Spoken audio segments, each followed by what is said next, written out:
yeroo dhagaa jiru waliin jaalan yeroo gaddaa garuu walii birmaan Imagine ture bar sagalee amma achirraa namni iyyuu san hin fedhu tiktookii waan taate warningi ka'uu danda'a. Koppiiliin godha. Sagaleen miitiin qabate seebette. Ol seenee baay'ee iddoo ishee ga'uu danda'een ture garuu maal goona intinidha. No doctor. Boosii waan balleessee qabdu obboleessa koo. Qaamoleen seeraa siin galchan qaamoleen seeraa jira waan ta'eef seensisan isheen. Galeera nuti nageenya kabachiisuu dhufne jennaan nu dabarsan namla. Eeyyen.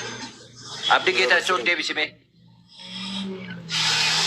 Galchaa mee naggasaan hin jiru as taptaabbaan abbaan barbaade nagarachuu jammareera.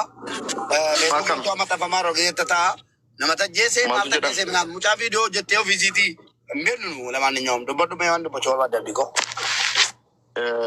Duraan dursee obboleettii keenya gaa boqachuun si kan falmii keessa nama galchaa ture jalqaba akkuma dhageenya uummataan keenya irraa viidiyoos hojjedheen tureni. Viidiyoos hojjedhee tan maxxansee ture tiktookii koo miileenaa irratti feesbuukii irrattis maxxanseera barreeffama san kuman dhaga'een ani bilbilaan adda baafadhee kee tan maxxanse duraan dursee malee callisee maxxansine dhuguma du'uu ishii adda baafadhee ka'ee maxxanse sana booda immoo haala du'a isiis adda baafachuuf yaalaan ture hanga ammaatti kan immoo seeratu murteessaa seeratu ibsaa hanga ammaatti wanni jiru akka isheen of ajjeestedha hanga ammaatti odeeffannoon jiru. Akkuma viidiyoo irratti agartanittis akkuma isiin waan isiin of ajjeestedha. Garuu sababa isiin of ajjeefte maali kan jedhu immoo gaaffii guddaa kaasaa jira nama danuu biratti. Gaaffii keenyas maaliif akka of ajjeesuu dandeessu mucaan kun hin qoratama kan ammoo kan qoratu poolisiidha. Abbaa manaa qabdi mucaan kuni. Abbaa manaas yeroo sana eessa ture kan jedhu kan qoratus poolisiidha. Kanas kan ifa baasu poolisiidha. Baay'ee guyyaa 3 dura bola viidiyoo isaan hojjetan tokko argee baay'ee garaan na raafamee ka'e. Baay'ee isa isaan ol dhungatan maali. Mucaan kun daqiiqaa 2 qofa obsideetti ta'e daqiiqaa 2 qofa. Tarkaanfii of ajjeesuu sana hin dhiisti ture. Tarkaanfii of ajjeesuu daqiiqaa 2 qofa obsideetti ta'eeti tarkaanfii of ajjeesuu hin dhiisti ture. Garuu amma hin jirtu. Boleewwan keenya nama 22 nu daawwataara. Boleewwan shamarranii ana koo boleessa keessa tokkotti aariin numa jira. Jaalallee dhabuun numa jira. Jaarsa dhabuun numa jira. Du'a haadhaayyuu hin obsu. Du'a ilmooyyuu hin obsu waan ta'eef waan salphaadha wal dhabuun tarii wal dhabuu ta'e. Kanaaf wanni hin jijjiiramne hin jiru. Aariin isin hafa. Wanni hin dabarre hin jiru gonkum. Ariifattanii tarkaanfii dudduubatti deema. Amma booniin boqotte already. Booniin aara galfatteetti waan isii gube sanarraa. Waan tarkaanfii kana isii fudhachiiserraa booniin already aara galfatteetti bakka. Hin jirtu si. Kan gubatu eenyu beektu? Haadhasee. Abbaasi. Jalqaba irratti kan gubatu. Kan gubataa jiraatu. Yoo jaarsisi ta'e meebii booda fuuchuu danda'anni. Fuudhee jiraachuu danda'a booda ilmoo dhalche. Garuu kan gubataa jiraatu maatii qofa. Yoomuu gubaan kun yoomuyyuu gubaan kun keessa isheetii bahuu hin danda'u maatii. Yoomuu gubataa jiraatu. Yoomuu aaran galfatame jechuudha. Isinii galee? Kanaaf anuu qaatan of jibbe ijoolleen jettan jirtu koomentiidhaan argaan jira. Of jibbuu dandeessaa. Maallaqa maatiitti ergitee maallaqa maatii jalaa balleessuu danda'a. Nama wayii jaallattee mana naa ijaaree maallaqas jalaa balleessuu danda'a. Na amani wallaahi. Ati harka kee duwwaa addunyaa kanarra dhufte. Ati harka qophaa kee addunyaa kanarra dhufte. Boriftaa wanni hin jijjiiramne hin jiru addunyaa kanarratti. Waan mucaa kana aarse guyyaa 3 dura namni nagaa ture namni jaalallee isaa afaan ol dhungataa ture. Wanni nama itti of ajjeesuuf dhiisuu danda'a. Dhugaa rabbiituu nama qabaatte yoona akkoo namatti matteetti mucaan kun waan ishee cinqe kana. Yoona nama wayiitti matteetti nama sana dhugaa qabuuf hidhide malee. Yookiin jaarsasii ta'uu danda'a yookiin hiriyaa lubbuu ta'uu danda'a himatteetti yoona mucaan kun. Garuu hin qaqqabneef abbaan ta'e. Ituu qaqqabeera ta'ee dhugaa rakkoo sana fureeraaf ta'eeti tarkaanfii fokkisaa kana ofirratti hin fudhattu mucaan. Never booniin never ever. Indee boonii hundumti keenya beeknaa nama meeqa ta'an rabsaanii oola. Boonni akka durba Oromoon taatu. Boonni akka durba Oromoo adaban qabdu. Maaliif isuma siin taffe jettu. Isuma siin akka ijoollee magaalaa taatuuf. Isuma siin akka ijoollee magaalaa ijoollee raapparii kanatti taphattuuf haasoftuuf. Isinii galee hin jibbu ijoolleen keenya danuun hin arrabsuun suuraa sii gadi deebisu jechuun hin taane jedhuun booniin ituu of ajjeesse taa'ee yeroo san of ajjeesse ture baay'ee arraba namaatiin. Isinii galee wanni ishiidhaan hin jedhamin hin jiru. Amma isheen iddoo dhugaa jirti. Garuu nama dhugaasii nama gubaasii hubatuuf dhabdee mucaan kun tarkaanfii kana ofirratti fudhatte mee booda seerri waan jedhu waliin laallaa yoona seerri hin qorata. Nummo asirratti waa jechuun barbaannu waan jechuu qabaachuu dandeenya garuu seeraa olii miti namni kamuu biyya seerri jirudha. Seerri waan jiru qulqulleessa.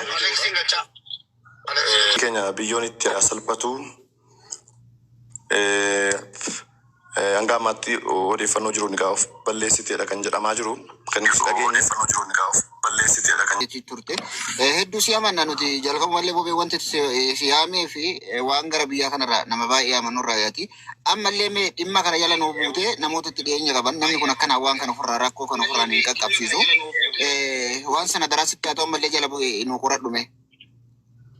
Yaa namoonni baay'een gaa Finfinnee jiru ani biyya keessa jiraadhus Finfinnee hin jiraadhu ani Jimman jiraadha akkuma hundi keessan beektanu.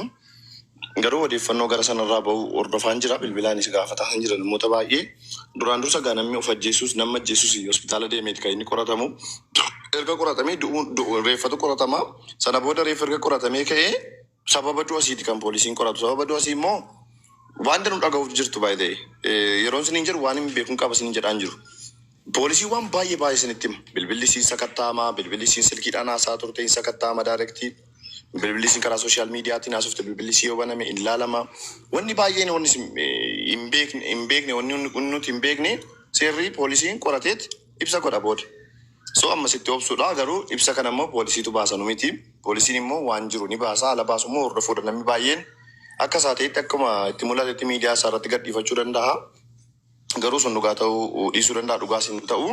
So waan jiru odeeffannoo haaraa yoon argadde nuti irraa kaafadhee namatti dabalee isin hin beeksa garuu ariitiidhaan hin beekamuu dhiisuu mala maaliif wanni kun odeeffannoon kun qorannoo fi fuudhanii ba'aa jiru abdii. Warri feesbuukii irratti amma ala abdii dhaggeeffadhaa nama 20 jira miti dhagahaa uummatoo. Warri feesbuukii irratti jarjartanii warri feesbuukii irratti tiktookii irratti nama tajjeesi abbaa manaasii tajjeesi abbaa manaasii takkana godhe jedhaa jirtanu tokko gaddeeftee tokko leeftanu of qusadhaa. Waan hin beeknetti hin galin waa tokko gochuuf hin dandeessu mucaalaa. Otoo isiin nagaffee jiraa jettee of ajjeesii deebiin keessan dhugaa walitti muu dhokotee mamma. Shururuu hin barbaachisu. Dubartii koomeentii irratti mucaan sila guyyaa abdii mee deemaa laalame warri feesbuukii isii qabdan jala galaa laalaa jira. Nagaffee bakka nagaatti guyyaa dhumaatti guyyaan kun nagaan jiraadhaas hin jettu hin turte kottuu lubbuu si eegaa jirra achitti haala mijeessine minaamin qoosaan taane jalatti barreeffame maal taate obboleettii koo bareedduu koo maal taate maal jedhamee silaa kan barreeffamuu qabu jala deemanii hin turte. Dafii kottu achi qabrii keessa jirraa si eegaa jirra. Dhaqaa laalame hoolaa koomeentii isaallee kaafachuu hin dandeenye dhaqee ammallee jira. Ofitti ofa baarsisaa achi ta'e. Naa baay'ee nama gaddisiisa. Kanaan duuba nama gaggeesse. Naa baay'ee nama gaddisiisa. Nama gaddisiisa taateen kun dubbiin booda kana. Namni filannoo dhumaa godhee kan inni fudhataa jiru ajjeesuu gaafa ta'u yookaan lubbuu ofii irratti murteessuu gaafa ta'u nama yaachisa. Wanti nu beekuu qabnu tokko immoo jira. Wantichi maal iseeti? Jireenya ofii, jireenya dhuunfaa ofii, jireenya mana ofii miidiyaa kanatti gadi fidanii miidiyaa irra baasuun kunis miidhaa qaba. Miidhaa akkamii qaba? Fakkeenyaaf namni kan ishee beeku gammaddee akka jiraattutti si galeera. Namni miidiyaa irratti jaalala waliif qabu agarsiisu kun baay'eensaa lafarratti mana keessatti jireenya biraa jiraata. Sanii fi gaafa isheen akkas jettu miidiyaa irratti namni kan ishee boonii beeku gammachuu akka qabdutti gammachuudhaan akka jiraachaa jirtutti. Mucaan kun immoo himachaatuma kan isheen lubbuun darbee yeroo isheen nagaa biyyi lafaa jettu kun namni akka ittiin birmanne yookaan akka maal taate jedhee isheen gaafanne miirri isheen asirratti miidiyaa irratti agarsiistu faallaa waan ta'eef. Fakkeenyaaf Mubaarik asirratti kolfee taphataa yeroo hunda waa tokko akka rakkina hin qabneetti of mul'isa gaafa ta'u jireenya mana isaa keessaa waa hunda agarsiisa gaafa ta'u akkan itti rakkina isaa isa gaafadhu hin qabu. Sigalee kanaaf namoonni baay'een jireenya ofii isaa lafattutu godhate.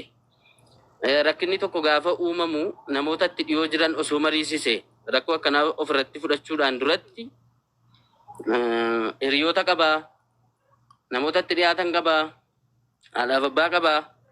Maalillee yoo uumame lubbuu ofii irratti murteessuudhaan duratti namoota sanaan mariisisuu rakkoo akkanaa keessan jira akkam ta'uu falakkamiinaa faltuu. Kaameraa cufi naggee. Kaameraa cufi naggasaa. Cufi kaameraa naggee. Nagawuu yaa Rabbi. Waan ta'eef viidiyoo akkam banne namni achi jirtu. Kun makiinaa qabadheen jira ambulaansii yeroo boo faana baheen immoo hamma hospitaalatti faana deemaa jira. Konkolaataa qabadhee jaan dhaabachaa jiruuf. Odeeffannoodhuma tamsaasu ta'a waan ta'eef amma qaamni seeraa eeyyamutti kanaaf viidiyoo akkam banne naggasee yoo dandeesse gara kootti na faana bahi. Annama tokkoon qabadhu baanaan isaan faanuma ba'a ambulaansii faana. hin banina. Viidiyoo hin banina.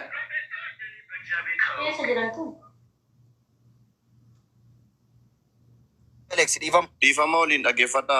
Abzaanii fi Naggasaanii ispeeshaalii warri naannoo sana jirtanu take it easy. Taragaaggaa tokkoffaa waan itti gaafatamummaa waan isinitti fidu eeggadhaa. Ispeeshaalii miidiyaa kanatti viidiyoo isa ta'u maali yeroo laayivii kanas maaliif waan hin beekne namni dhufe yoo godhe isin gaafachiisuu danda'a waan ta'eef akkuma amma jedhame viidiyoo cufaatee odeeffannoo jiru jiraate ofuma keessanii afaanii nutti garagalaa nutti himaa maaliif odeeffannoon jiru tamsaasa jedhee tarkaanfii biraa keessaa akka isin hin galchineef of eeggannoo akka gootan sun jechuuf. Yaa. Sirriidhaaf yaadni qaamni seeraa odeeffannoo mataa isaa ragaa mataa isaa kennutti kalaa hin taane miidiyaa hawaasa irratti waan hin taane bittimsuun seerallee nama gaafachiisa waan ta'eef isa kanarra of qottoo base. Akkasii. Odeeffannoo suutaadhaatii barbaadaa irraan kan hafe viidiyoo wanti hin godhina.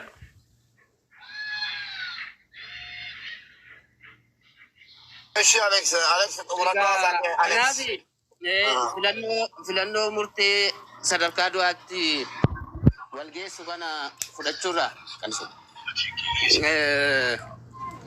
utuu qusanne namni walirraa